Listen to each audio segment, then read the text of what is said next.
Hello, everybody. Thank you so much for tuning in today. This is the Bodega Cat Book Club Spiritual Edition. And today we are continuing our reading of Flow by Mihaly C. I'm not even going to try and attempt to pronounce that name. But anyways, I'll just call him Mr. C. And as we said last time, this book was inspired by an animated film that I saw recently, and I don't think it has any association, but I thought it was an interesting it'll be an interesting read just because the name is the same. Anyways, I have the link about the animated film below. You guys can check it out. Okay, so today we are continuing with chapter 1, and this will be part 2. And if you see, I have some highlighted words. That means there's a footnote in the back of the book. So we will be reading that as well. Okay. All right, let me move the camera in just a little bit so you guys can see. All right, here we go.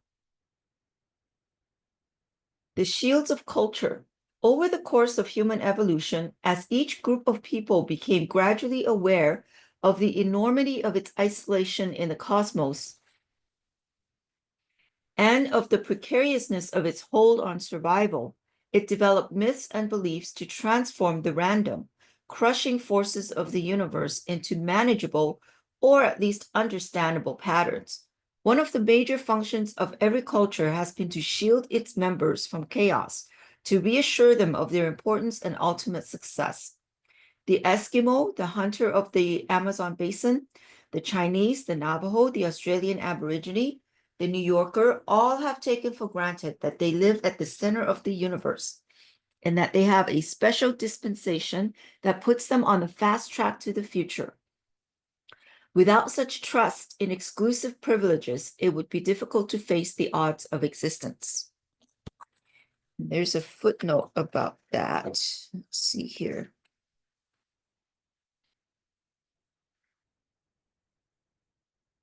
Okay, culture as defense against chaos. See, for instance, Nelson's 1965 summary on this point.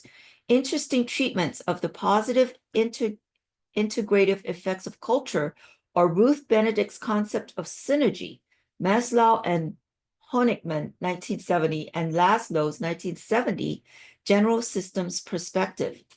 See also Redfield, 1942, von Bertalanffy, 1960, 1968, and Polanyi, 1968, 1969. For an example of how meaning is created by individuals in a cultural context, see Mr. C and Rothberg Halton, 1981. Oh, and then here, cultures beliefs themselves to be at the center of the universe. Ethnocentrism tends to be one of the basic tenets of every culture. See, for instance, Levine and Campbell, 1972, and Mr. C, 1973.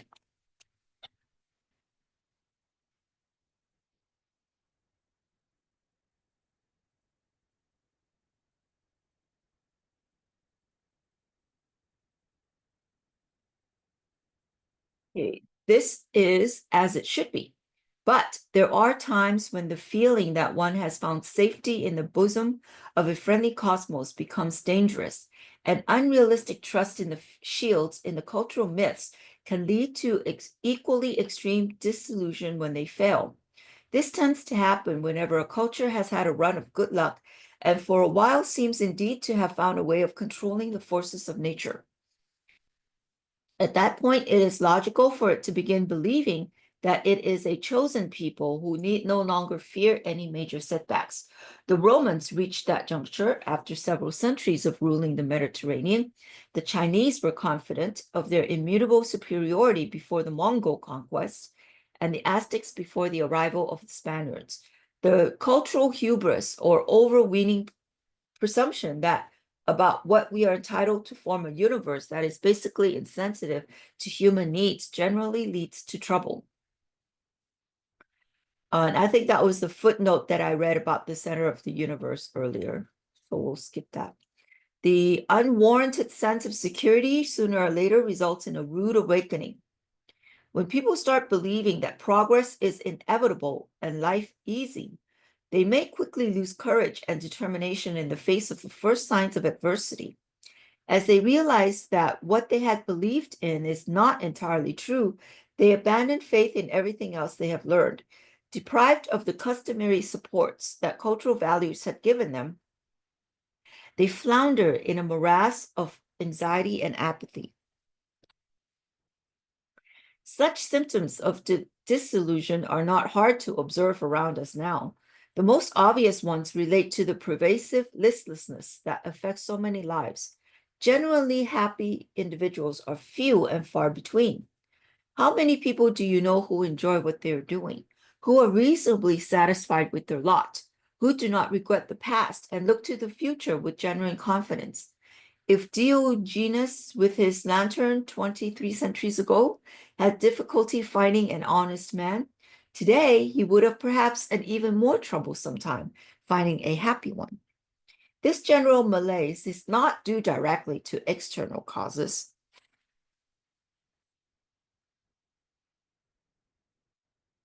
Like so many other nations in the contemporary world, we can't blame our problems on a harsh environment, on widespread poverty, or on the oppression of a foreign occupying army.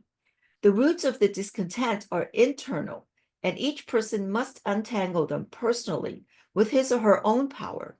The shields that have worked in the past, the order that religion, patriotism, ethnic traditions, and habits instilled by social classes used to provide, are no longer effective for increasing numbers of people who feel exposed to the harsh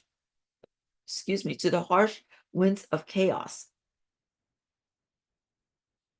The lack of inner order manifests itself in the subjective condition that some call ontological anxiety or existential dread. Basically, it is a fear of being, a feeling that there is no meaning to life and that existence is not worth going on with. It's interesting, Bashar, one of the, I don't know what you would call them, spiritual teachers, I guess you could call them, in one of the YouTube videos said, there is no meaning. It's the meaning of life is the meaning that you give it, the value that you give it. Interesting, eh? That kind of makes sense to me. Sorry, a little squirrel there. Nothing seems to make sense. In the last few generations, the specter of nuclear war has added an unprecedented threat to our hopes.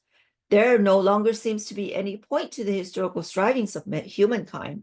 We are just forgotten specks drifting in the void. With each passing year, the chaos of the physical universe becomes magnified in the minds of the multitude. There's a footnote about ontological anxiety. Ontological anxiety. The experts on ontological or existential anxiety have been, at least in the past few centuries, the poets, the painters, the playwrights, and other century artists. Among philosophers, one must mention Kierkegaard, 1944, Heidegger, 1962, Sartre, 1958, and Jaspers, 1923-1955. Among psychiatrists, Sullivan, 1953, and Lane, 1960 and 61. I remember reading Sartre many years ago when I was studying philosophy, and I remember saying to myself, boy, why don't this guy just kill himself already? It wasn't dark, it was depressing, very depressing. So I don't know, I just remember that. Okay, as people move through life, passing from the hopeful ignorance of youth into sobering adulthood, they sooner or later face an increasingly nagging question. Is this all there is? Childhood can be painful. adolescence confusing. But for most people, behind it all, there is the expectation that after one grows up, things will get better. During the years of early adulthood, the future still looks promising. The hope remains that one's goals will be realized. But inevitably, the bathroom mirror shows the first white hairs and confirms the fact that those extra pounds are not about to leave. Inevitably, eyesight begins to fail and mysterious pains begin to shoot through the body. Like waiters in a restaurant starting to place breakfast settings on the surrounding tables while one is still having dinner, these intimations of mortality plainly communicate the message. Your time is up. It's time to move on. When this happens, few people are ready. Wait a minute. This can't be happening to me. I haven't even begun to live. Where's all that money I was supposed to have made? Where are all the good times I was going to have? A feeling of having been led on or of being cheated is an understandable consequence of this realization. From the earliest years, we have been conditioned to believe that a benign fate would provide for us. After all, everybody seemed to agree that we had the great fortune of living in the richest country that ever was, and in the most scientifically advanced period of human history, surrounded by the most efficient technology, protected by the wisest constitution. Therefore, it made sense to expect that we would have a richer, more meaningful life than any earlier members of the human race. If our grandparents living in that ridiculously primitive past could be content, just imagine how happy we would be. Scientists told us this was so. It was preached from the pulpits of churches, and it was confirmed by thousands of TV commercials celebrating the good life. Propagandas, isn't it? The churches and TV commercials are all propaganda. Yet, despite all these assurances, sooner or later we wake up alone, sensing that there is no way this affluent, scientific, and sophisticated world is going to provide us with happiness. There is a footnote about the meaningful life. Let's take a look here. Meaning. An experience is meaningful when it is related positively to a person's goals. Life has meaning when we have a purpose that justifies our strivings and when experience is ordered. To achieve this order in experience, it is often necessary to posit some supernatural force or providential plan, without which life might make no sense. See also Mr. C. and Rockberg Halton, 1981. The problem of meaning will be discussed in more depth in chapter 10.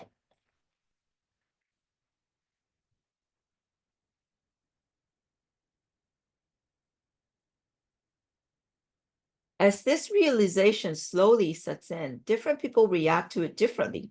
Some try to ignore it and renew their efforts to acquire more of the things that were supposed to make life good.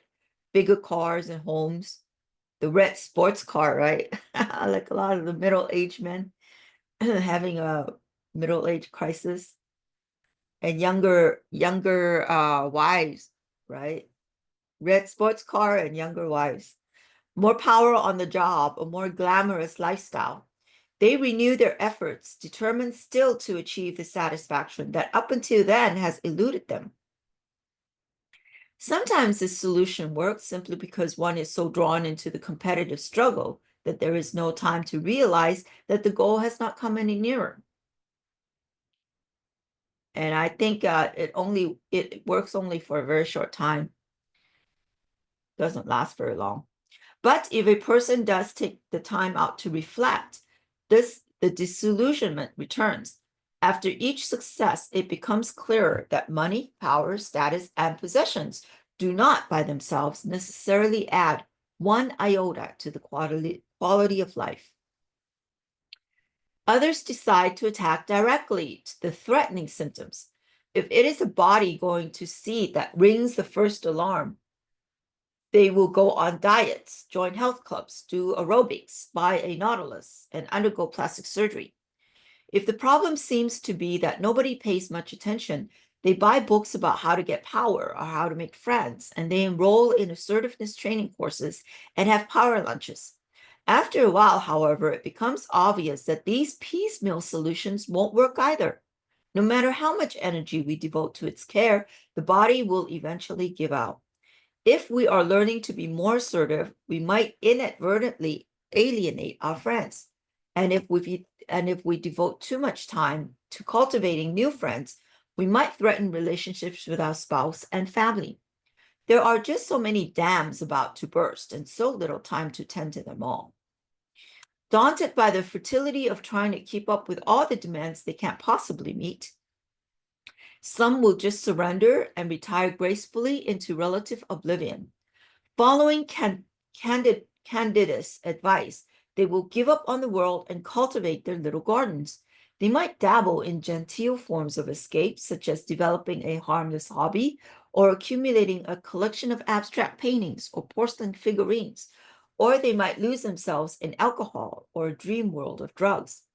While exotic pleasures and expensive recreations temporarily take the mind off the basic question, is this all there is? Few claim to have ever found an answer that way. Traditionally, the problem of existence has been most directly confronted through religion, and an increasing number of disillusioned are turning back to it, choosing either one of the standard creeds or a more esoteric Eastern variety. But the religions are only temporarily successful attempts to cope with the lack of meaning in life. They're not permanent answers. And some uses religion as a crutch, in my opinion. So a little side note there. At some moments in history, they have explained convincingly what was wrong with human existence and have given credible answers. From the 4th to the 8th century of our era, Christianity spread throughout Europe. Islam rose in the Middle East, and Buddhism conquered Asia. For hundreds of years, these religions provided satisfying goals for people to spend their lives pursuing. But today, it is more difficult to accept their worldview as definitive. The form in which religions have presented their truths, myths, revelations, holy texts, no longer compels belief in an era of scientific rationality, even though the substance of the truths may have remained unchanged. I think if you want to study any kind of religion, study the truths of it, the essence, not the form, not the dogma. Right? That's my opinion. A vital new religion may one day rise again. In the meantime, those who seek consolation in existing churches often pay for their peace of mind with a tacit agreement to ignore a great deal of what is known about the way the world works. We have a footnote about religion here.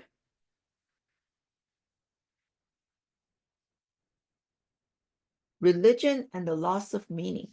That religion still helps as a shield against chaos is shown by several studies that report higher satisfaction with life among adults who report themselves as being religious. B, 1987, page 373.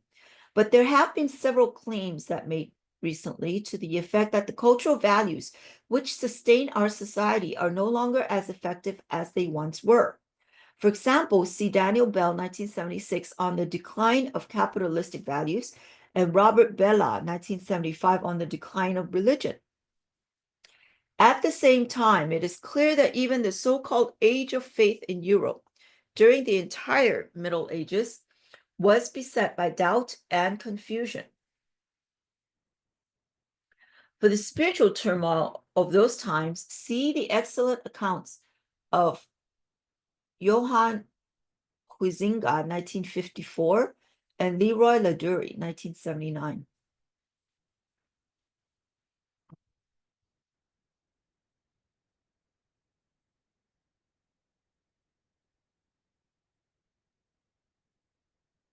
The evidence that none of these solutions is any longer very effective is irrefutable.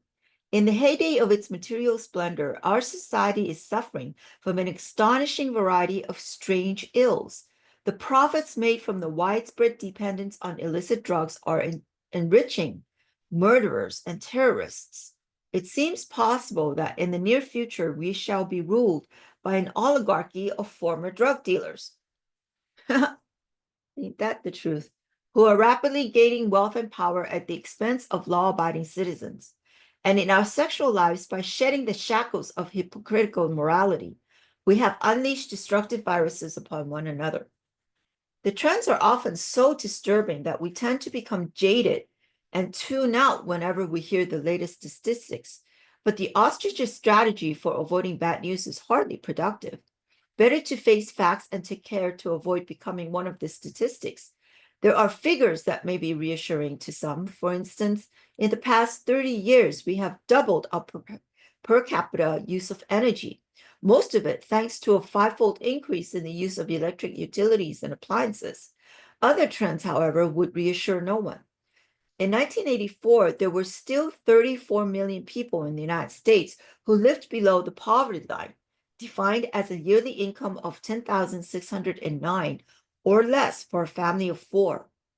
Oh my goodness, how can anyone survive that? That's incredible. A number that has changed little in generations. In the United States, the per capita frequency of violent crimes, murder, rape, robbery, assault, increased by well over 300% between 1960 and 1986. As recently as 1978, 1,085,500 such crimes were reported, and by 1986, the number had climbed to 1,488,140. The murder rate held steady at about 1,000% above that in other industrialized countries like Canada, Norway, or France. In roughly the same period, the rate of divorce rose by about 400%, from 31 per 1,000 married couples in 1950 to 121 in 1984. During those 25 years, venereal disease more than tripled. In 1960, there were 259,000 cases of gonorrhea. By 1984, there were almost 900,000. We still have no clear idea what tragic price that latest scourge, the AIDS epidemic, will claim before it's over. The 3 to 4-fold increase in social pathology over the last generation holds true in an astonishing number of areas. For instance, in 1955, there were 1,700,000 instances of clinical intervention involving mental patients across the country. By 1975, the number had climbed to 6,400,000. Perhaps not coincidentally, similar figures illustrate the increase in our national paranoia. During the decade from 1975 to 1985, the budget authorized to the Department of Defense climbed from $87.9 billion a year to $284.7 billion a year. Oh my God, that's a big jump, more than a threefold increase. It is true that the budget of the Department of Education also tripled in the same period, but in 1985, this amounted to only $17.4 billion. At least as far as the allocation of resources is concerned, the sword is about 16 times mightier than the pen. And we have a footnote here about this social pathology.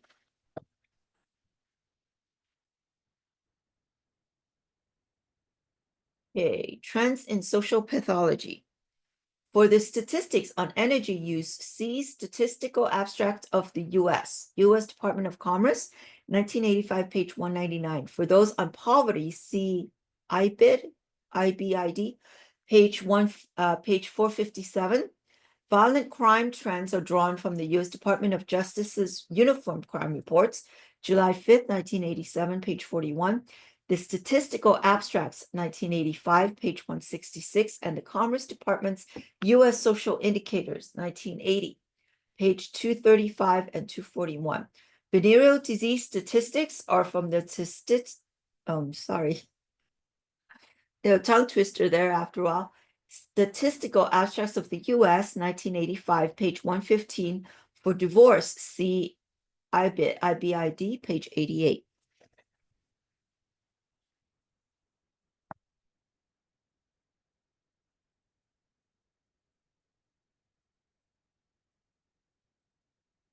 The future does not look much rosier. Today's teenagers show the symptoms of the malaise that ails their elders, sometimes in an even more virulent form. I think that kind of coincides with the rise of technology, come to think of it. Interesting, because our spiritual evolution isn't catching up with the technology. And the technology, like iPhones, computers, video games, things of that nature are kind of taking over the minds of the people. That's just my opinion. Fewer young people now grow up in families where both parents are present to share the responsibilities involved in bringing up children. In 1960, only 1 in 10 adolescents was living in a 1%, one parent family. In 1980, the proportion had doubled, and by 1990, it is expected to triple. In 1992, there were over 80,000 juveniles, average age 15 years, committed to various jails. The statistics on drug use, venereal disease, disappearance from home, and unwed pregnancy are all grim, yet probably quite short of the mark. Between 1950 and 1980, teenage suicides increased by about 300%, especially among white young men from the more affluent classes. Of the 29,253 suicides reported in 1985, 1,339 were white boys in the 15 to 19 age range. 4 times fewer white girls of the same age killed themselves, and 10 times, having the burpees today, and 10 times fewer black boys, young blacks, however, more than catch up in the number of deaths from homicide. Last but not least, the level of knowledge in the population seems to be declining everywhere. For instance, the average math score on the SAT test was 466 in 1967. In 1964, it was 426. A similar decrease has been noted in the verbal scores, and the dirge-like statistics could go on and on.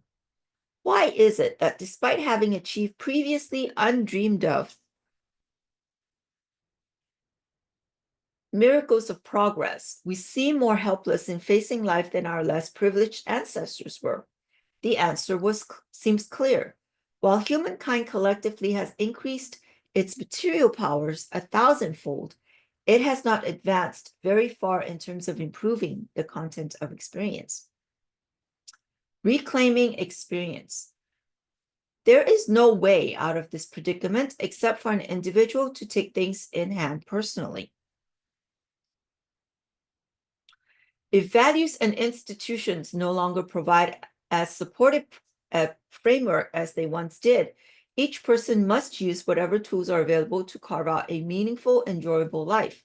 One of the most important tools in this quest is provided by psychology. Up to now, the main contribution of this fledgling science has been to discover how past events shed light on present behavior. It has made us aware that adult irrationality is often the result of childhood frustrations. But there is another way that the discipline of psychology can be put to use. It is in helping answer the question, given that we are who we are, with whatever hang-ups and repercussions, what can we do to improve our future? To overcome the anxieties and depressions of contemporary life, individuals must become independent of the social environment to the degree that they no longer respond exclusively in terms of its rewards and punishments. To achieve such autonomy, a person has to learn to provide rewards to herself. She has to develop the ability to find enjoyment and purpose regardless of external circumstances. This challenge is both easier and more difficult than it sounds. Easier because the ability to do so is entirely within each person's hands. Difficult because it requires a discipline and perseverance that are relatively rare in any era, and perhaps especially in the present. And before all else, achieving control over experience requires a drastic change in attitude about what is important and what is not. And there's a footnote about anxieties and depression.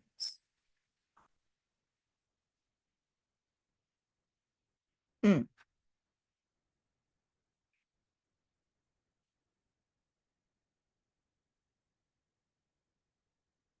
Oh, okay. This one talks about mental health and adolescents living in two-parent families. So mental health figures are from the U.S. Social Indicators, page 93. The budget figures are from the U.S. Statistical Abstracts, 1985, page 332. For information on the number of adolescents living in two-parent families, see Branwen, 1977, Cooper, 1970, Glick, 1979, and Weissman, 1978. For crime statistics, see U.S. Statistical Abstracts, 1985, page 189.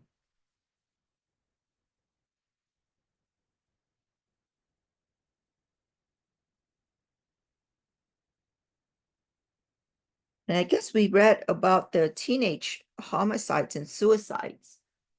Okay, so adolescent pathology for suicide and homicide among teenagers. See Vital Statistics of the United States, 1985, U.S. Department of Health and Human Services, 1988, Table 8.5. Changes in SAT scores are reported in the U.S. Statistical Abstracts, 1985, page 147. According to reliable estimates, teenage suicides increased by about 300% between 1950 and 1980, with the heaviest losses among the privileged cohorts of white, middle-class male adolescents, Social Indicators, 1981. The same patterns are shown for crime, homicide, illegitimate pregnancies, venereal diseases, psychosomatic complaints, Wayne, 1978, Yankelovich, 1981. By 1980, 1 out of 10 high school seniors was using psychotropic drugs daily. Johnston, Bachman, and O'Malley, 1981. To qualify this picture of gloom, it should be mentioned that in most cultures, as far as it is possible to ascertain, adolescents have been seen as troublesome, Fox, 1977. The great internal turmoil and external disorder of adolescence are universal and only moderately affected by cultural determinants. Keel, 1969, page 9. According to Offer, Ostroff, and Howard, 1981, only about 20% of contemporary U.S. adolescents are to be considered troubled. But even this conservative estimate represents, of course, quite a huge number of young people.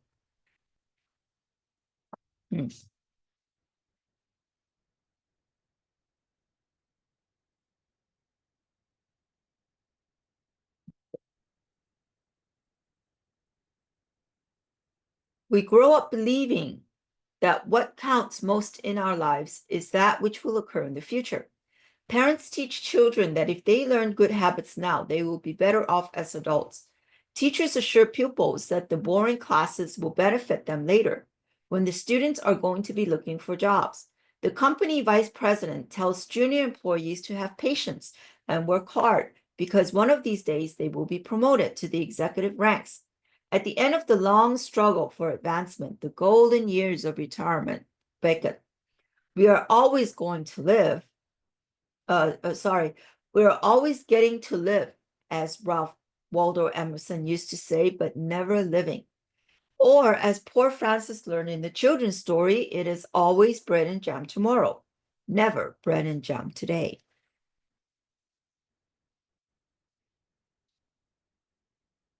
Of course, this emphasis on the post-moment of gratification is to a certain extent inevitable. As Freud and many others before and after him have noted, civilization is built on the repression of individual desires. I think Freud has a chip on his shoulder.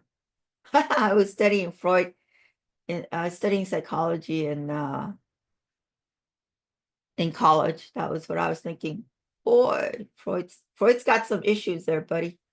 It would be impossible to maintain any kind of social order, any complex division of labor, unless society's members were forced to take on the habits of skills that the culture required, whether the individuals liked it or not. Socialization, or the transformation of a human organism into a person who functions successfully within a particular social system, cannot be avoided. The essence of socialization is to make people dependent on social controls, to have them respond predictably to rewards and punishments. And the most effective form of socialization is achieved when people identify so thoroughly with the social order that they no longer can imagine themselves breaking any of its rules. In making us work for its goals, society is assisted by some powerful allies, our biological needs and our genetic conditioning. All social controls, for instance, are ultimately based on a threat to the survival instinct. The people of an oppressed country obey their conquerors because they want to go on living. Until very recently, the laws of even the most civilized nations, such as Great Britain, were enforced by the threats of canning, whipping, mutilation, or death. We got a few footnotes there. Let's see. Okay, socialization. The necessity to postpone gratification in order to function in society was discussed in Freud by Freud in Civilization and Its Discontents, 1930. Brown, 1959, provided a spirited rebuttal of Freud's arguments. For standard works on socialization, see Clausen, 1968, and Ziegler and Child, 1973. A recent extended study of socialization in adolescents can be found in Mr. C. and Larson, 1984. Social controls. Some good examples of how social controls are enforced by creating chemical dependencies are the case of the Spaniards' introduction of rum and brandy into Central America. Brodo, 1981, page 248, 249. The use of whiskey in the expropriation of American Indian territories and the Chinese Opium Wars. Herbert Marcuse, 1955, 1964, has discussed extensively how dominant social groups cooped sexuality and pornography to enforce social controls. As Aristotle said long ago, the study of pleasure and pain belongs to the province of the political philosopher. Nicomachean Ethics, Book 7, Chapter 11.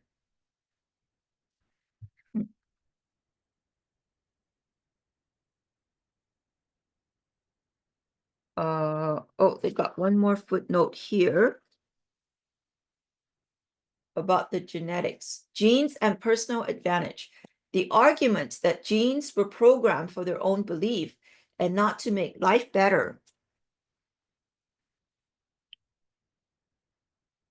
for their carriers was first formulated in a coherent way by Dawkins, 1976. Although the saying the chicken is only an egg's way for making another egg, which encapsulates Dawkins' idea very well, is much older. For another view of this matter, see Mr. C. and Massimini, 1985, and Mr. C, 1988.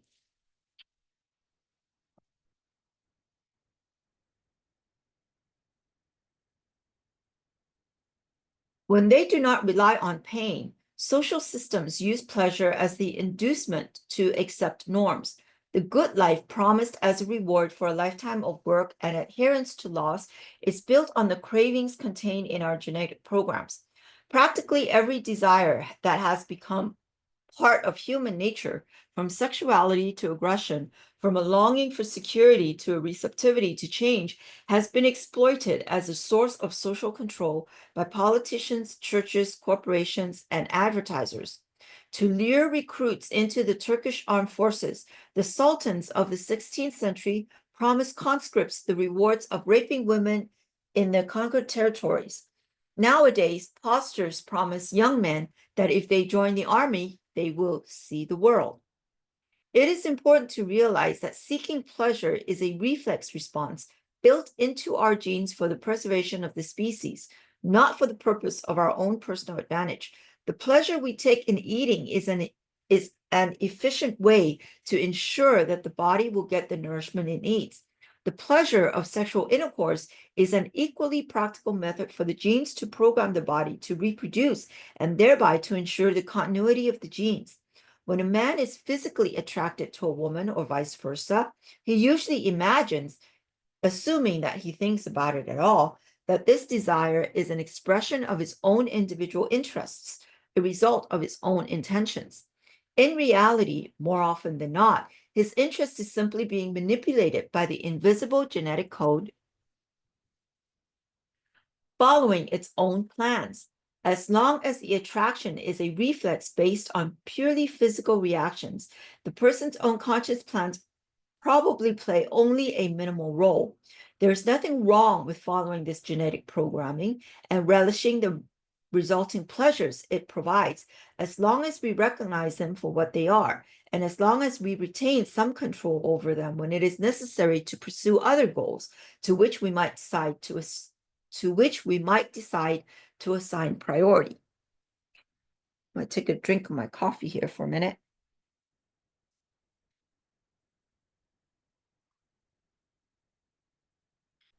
Okay, mouth is getting dry from reading.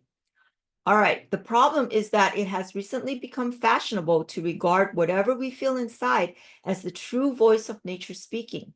The only authority many people trust today is instinct. If something feels good, if it is natural and spontaneous, then it must be right. I don't know if I agree with that. There are many different layers of instinct, many shades of instinct, many depths of instinct. It's just my opinion. Kind of depends on which instinct you're talking about, I think. But when we follow the suggestions of genetic and social instructions without question, we relinquish the control of consciousness and become helpless playthings of impersonal forces. The person who cannot resist food or alcohol, or whose mind is constantly focused on sex, is not free to direct his or her psychic energy. The liberated view of human nature, which accepts and endorses every instinct or drive we happen to have simply because it's theirs, results in consequences that are quite reactionary. Much of the contemporary realism turns out to be just a variation on good old-fashioned fatalism. People feel relieved of responsibility by recourse to the concept of nature. By nature, however, we are born ignorant. Therefore, should we not try to learn? Some people produce more than the usual amount of androgens and therefore become excessively aggressive. Does that mean they should freely express violence? We cannot deny the facts of nature, but we should certainly try to improve on them. Submission to genetic programming can become quite dangerous because it leaves us helpless. A person who cannot override genetic instructions when necessary is always vulnerable. Instead of deciding how to act in terms of personal goals, he has to surrender to the things that his body has been programmed or misprogrammed to do. One must particularly achieve control over instinctual drives to achieve a healthy independence of society. For as long as we respond predictably to what feels good and what feels bad, it is easy for others to exploit our preferences for their own needs. A thoroughly socialized person is one who desires only the rewards that others around him have agreed he should long for. Rewards often grafted onto genetically programmed desires. He may encounter thousands of potentially fulfilling experiences, but he fails to notice them because they are not the things he desires. What matters is not what he has now, but what he might obtain if he does as others want him to do. Caught in the treadmill of social controls, the person keeps reaching for a prize that always dissolves in his hands. In a complex society, many powerful groups are involved in socializing, sometimes to seemingly contradictory goals. On the one hand, official institutions like schools, churches, and banks try to turn us into responsible citizens willing to work hard and save. On the other hand, we are constantly cajoled by merchants, manufacturers, and advertisers to spend our earnings on products that will produce the most profits for them. And finally, the underground system of forbidden pleasures run by gamblers, pimps, and drug dealers, which is dialectically linked to the official institutions, promises its own rewards of easy dissipation, provided we pay. The messages are very different, but their outcome is essentially the same. They make us dependent on a social system that exploits our energies for its own purposes. There is no question that to survive, and especially to survive in a complex society, it is necessary to work for external goals and to postpone immediate gratifications. But a person does not have to be turned into a puppet, jerked about by social controls. The solution is to gradually become free of societal rewards and learn how to substitute them rewards that are under one's own powers. This is not to say that we should abandon every goal endorsed by society. Rather, it means that in addition to or instead of the goals others use to bribe us with, we develop a set of our own. We develop a set of our own guided by divine energy, right? Guided by God, if you want it, whatever name you want to call it. The most important step in emancipating oneself from social controls is the ability to find rewards in the events of each moment. If a person learns to enjoy and find meaning in the ongoing stream of experience, in the process of living itself, the burden of social controls automatically falls from one's shoulders. Power returns to the person who, when rewards are no longer relegated to outside forces, it is no longer necessary to struggle for goals that always seem to recede into the future, to end each boring day with the hope that tomorrow perhaps something good will happen. Instead of forever straining for the tantalizing prize dangled just out of reach, one begins to harvest the genuine rewards of living. It is not by abandoning ourselves to instinctual desires that we become free of social controls. We must also become independent from the dictates of the body and learn to take charge of what happens in the mind. Starts in the mind, doesn't it? That's a battle of the mind. Interesting. And the spirit, the mind and spirit, in my opinion. Pain and pleasure occur in consciousness and exist there only. As long as we obey the socially conditioned stimulus response patterns that exploit our biological inclinations, we are controlled from the outside. To the extent that a glamorous ad makes us salivate for the products sold, or that a frown from the boss spoils the day, we're not free to determine the content of experience. Since what we experience is reality, as far as we are concerned, we can transform reality to the extent that we influence what happens in consciousness and thus free ourselves from the threats and blandishments of the outside world. Men are not afraid of things, but of how they view them, said Epictetus.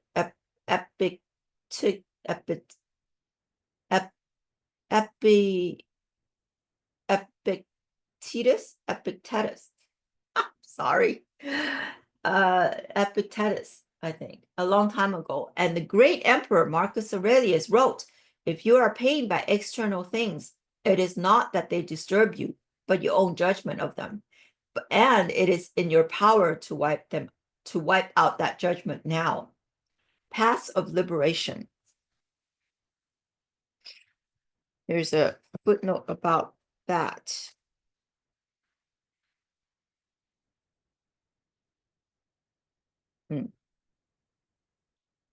Okay, paths of liberation. The history of this quest is so rich and long that it is impossible to do it justice in a short space. For the mystical tradition, oh, I should read that paragraph first, huh? Okay, sorry about that. Let's read the paragraph first and then we'll read the footnote.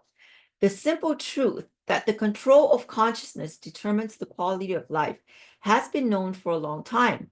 In fact, for as long as human records exist. The oracle's advice in ancient Delphi, know thyself, implied it. It was clearly recognized by Aristotle, whose notion of the virtuous activity of the soul in many ways prefigures the argument of this book. And it was developed by the Stoic philosophers in classical antiquity. The Christian monastic orders perfected various methods for learning how to channel thoughts and desires. Ignatius of Loyola rationalized them in his famous spiritual exercises. The last great attempt to free consciousness from the domination of impulses and social controls was psychoanalysis, as Freud pointed out. The two tyrants that fought for control over the mind were the id and the superego. The first a servant of the genes, the second a lackey of society. both representing the other. Opposed to them was the ego, which stood for the genuine needs of the self connected to its concrete environment. Okay. Now, for the footnotes, the path of liberation. The history of this quest is so rich and long that it is impossible to do it justice in a short space. For the mystical tradition, see Benahan, 1937, and Wood, 1954, on yoga, and Skolem, 1969, on Jewish mysticism. In philosophy, one might single out Hadass, 1960 on Greek humanism, Arnold, 1911, and Murray, 1940, on the Stoics, and McVannell, 1896, on Hegel. For more contemporary philosophers, see Tillich, 1952, and Sartre, 1956. A recent reinterpretation of Aristotle's notion of virtue that is very similar in some ways to the concept of autotelic activity or flow presented here can be found in the work of Alistair McIntyre, 1984. In history, Croce, 1962, Toynbee, 1934, and Berdyaev, 1952, stand out. In sociology, Marx, 1844, 1956, Durkheim, 1897, 1912, Sorokin, 1956, 1967, and Goldner, 1968. In psychology, Angyal, 1941, 1965, Maslow, 1968, 1970, and Rogers, 1951. In anthropology, see Benedict, 1934, Mead, 1964, and Gertz, 1973. This is just an idiosyncratic selection among a huge array of possible choices.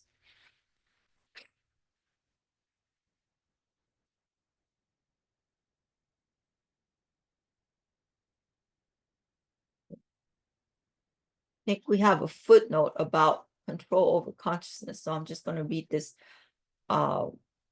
paragraph first. In the East, techniques for achieving control over consciousness proliferated and achieved levels of enormous sophistication. Although quite different from one another in many respects, the yogi disciplines in India, the Taoist approach to life developed in China, and the Zen varieties of Buddhism all seek to free consciousness from the deterministic influences of outside forces, be they biological or social in nature. Thus, for instance, a yogi disciplines his mind to ignore pain that ordinary people would have no choice but to let into their awareness. Similarly, he can ignore the insistent claims of hunger or sexual arousal that most people would be helpless to resist. The same effect can be achieved in different ways, either through perfecting a severe mental discipline, as in yoga, or through cultivating constant spontaneity, as in Zen. But the intended result is identical: to free inner life from the threat of chaos on the one hand, and from the rigid conditioning of biological urges on the other, and hence to become independent from the social controls that exploit both. And there's a footnote about that.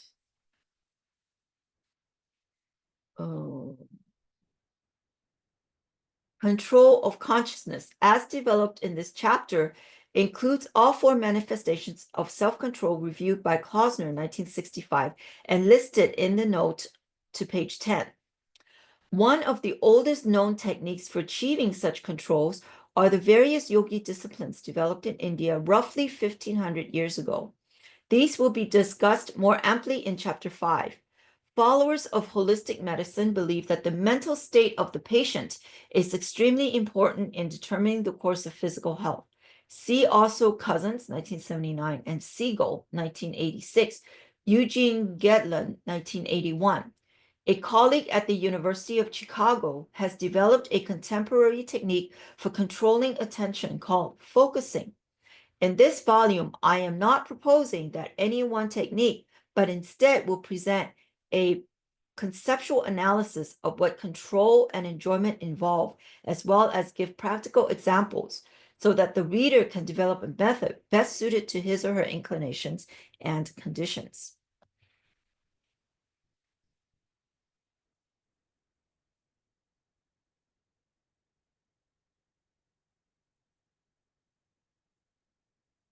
But if it is true that people have known for thousands of years what it takes to become free and in control of one's life, why haven't we made progress in this direction?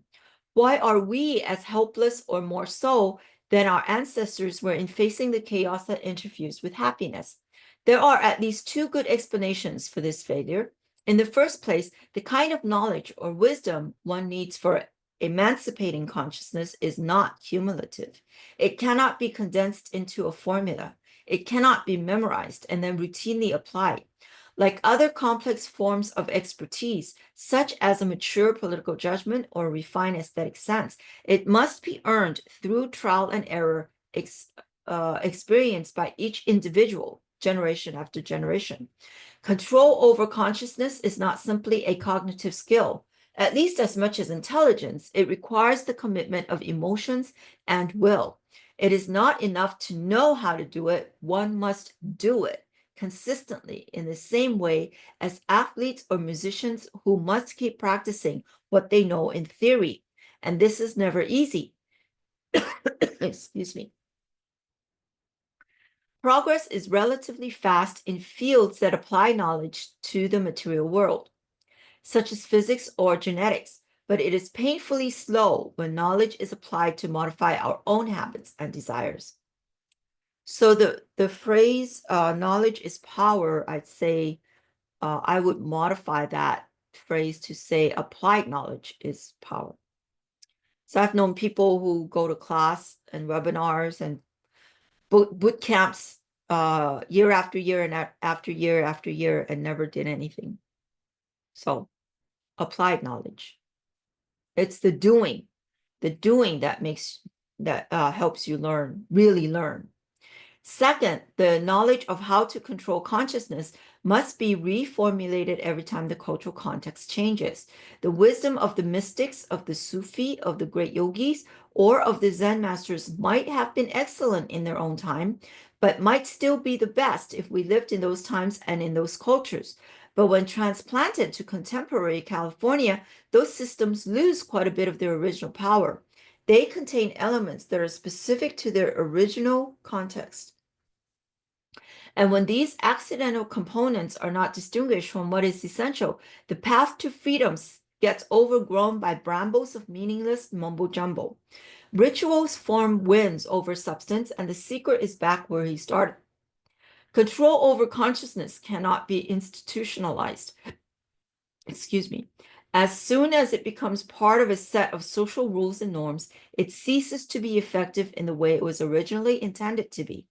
Routinization, unfortunately, tends to take place very rapidly. Freud was still alive when his quest for liberating the ego from its oppressors was turned into a state ideology and a rigidly regulated profession. Marx was even less fortunate.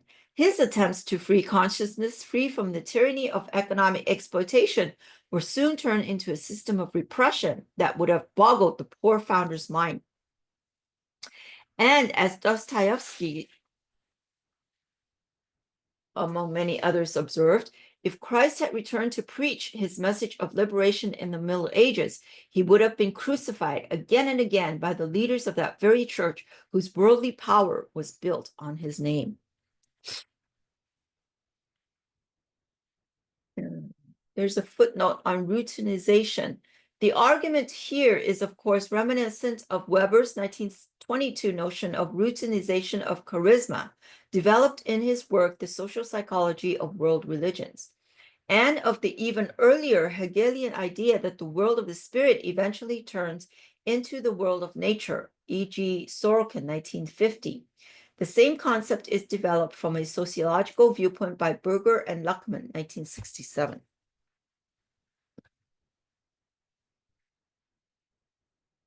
In each new epoch, perhaps every generation, or even every few years, If the conditions in which we live change that rapidly, it becomes necessary to rethink and reformulate what it takes to establish autonomy in consciousness. Early Christianity helped the masses free themselves from the power of the ossified imperial regime and from an ideology that could give meaning only to the lives of the rich and the powerful.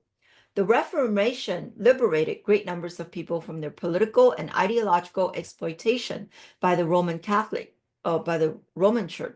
The philosophies, the philosophies,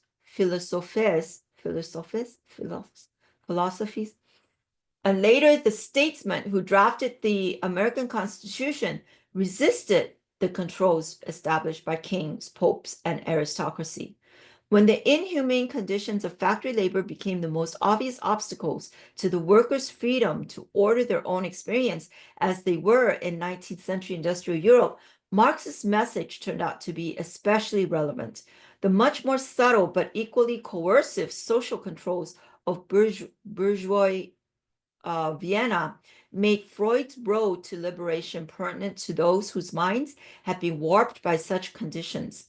The insights of the Gospels, of Martin Luther, of the framers of the Constitution, of Marx and Freud, just to mention a very few of those attempts that have been made in the West to increase happiness by enhancing freedom, will always be valid and useful, even though some of them have been perverted in their application. But they certainly do not exhaust either the problem or the solutions. Given the recurring need to return to the central question of how to achieve mastery over one's life, what does the present state of knowledge say about it?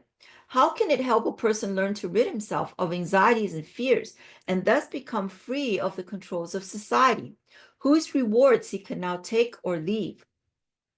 As suggested before, the way is through control over consciousness, which in turn leads to control over quality of experience. Any small gain in that direction will make life more rich, more enjoyable, more meaningful. Before starting to explore ways in which to improve the quality of experience, it will be useful to review briefly how consciousness works and what it actually means to have experiences. Armed with this knowledge, one can more easily achieve personal liberation. End of chapter 1. Boy, that was an interesting chapter. A little longer than we expected. Okay, I hope you enjoyed that.